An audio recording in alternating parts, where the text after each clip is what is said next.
La Japan Attitude pose ses valises sur la Côte d'Azur. La première édition du Monaco Anime Game Show a ouvert ses portes ce samedi au Grimaldi Forum.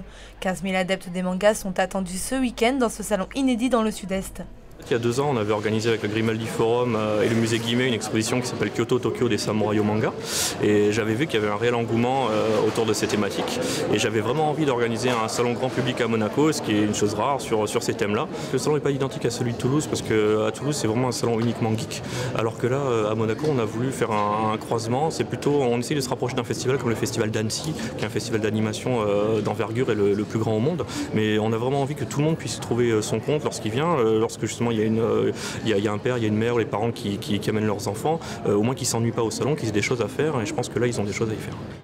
Personnages de manga, jeux vidéo et goodies sont mis à l'honneur pendant 2 jours, mais la grande star du MAC, c'est Goldorak et son créateur Go Nagai.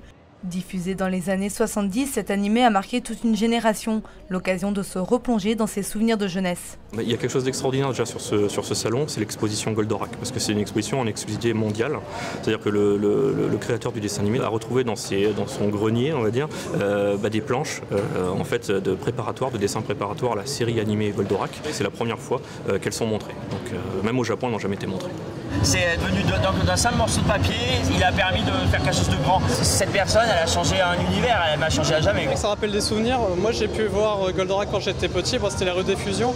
Même si aujourd'hui il y a des nouveaux mangas peut-être plus populaires. Mais c'est vrai que Goldorak, ça reste mythique. Une seconde édition devrait suivre en 2014, mais en attendant, vous avez jusqu'à dimanche 19 h pour visiter le MAGS.